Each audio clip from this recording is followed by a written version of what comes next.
The words didn't sting, not the way he thought they would. I didn't sign up to be a caregiver, that's what he said. Cold, efficient, like reading a script he'd rehearsed in the mirror. I sat there, wheelchair, hospital gown, stitches tight against ruined flesh.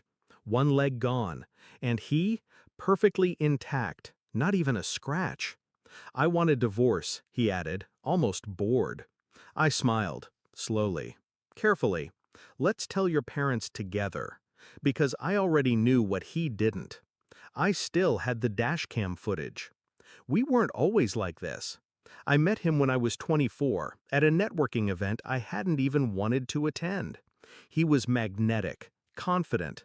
His laugh carried across the room and found me like it was looking for me. He called the next day, took me to dinner, took me to bed, took me into a life that felt like security, stability, permanence. My family loved him. His parents adored me. I thought I'd won. But marriages don't break all at once. They erode. Tiny fractures, hairline cracks. Him staying late, him hiding his phone, him smiling a little too wide when I asked simple questions. The accident didn't ruin us, it exposed us. The night of the crash plays in my head on loop. Rain, headlights, his voice, sharp, clipped, telling me to stop asking about his late meetings. The car swerved, too sudden, too sharp.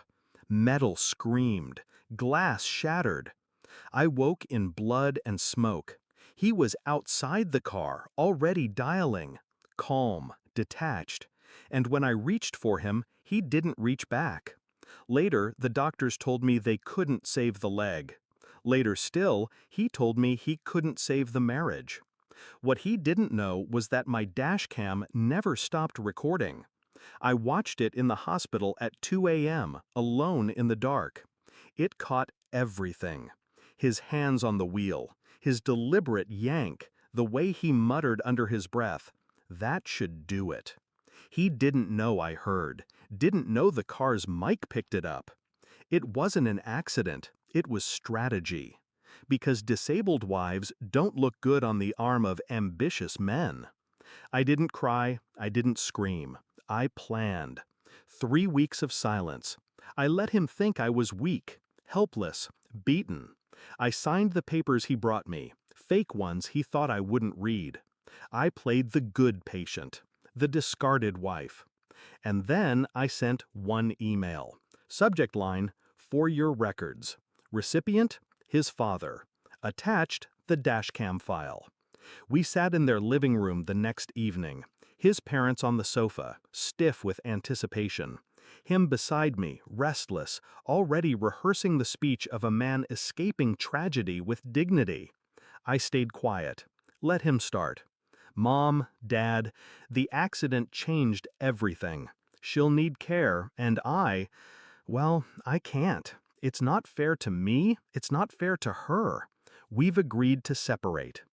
I watched his mother's eyes widen, his father's jaw tighten.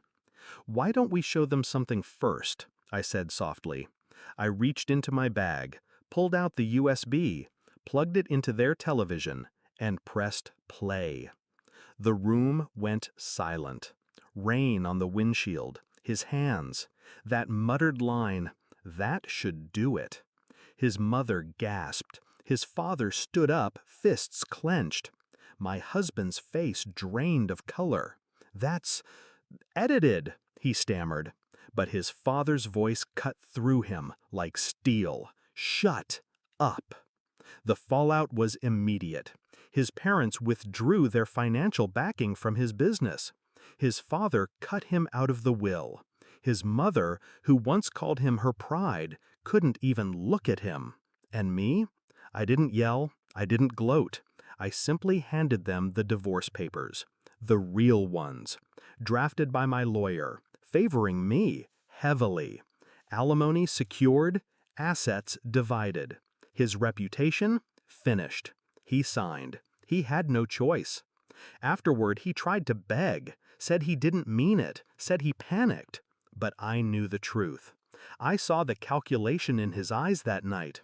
The same calculation that once made me fall in love. Only now it was turned against me, and he lost. I walk with a prosthetic now. Every step reminds me of the price I paid. But it also reminds me of what I took back: freedom, power, justice. He thought he'd leave me broken. Instead, I left him exposed. People ask me if revenge healed me. It didn't. Healing is different. But revenge gave me something else: control.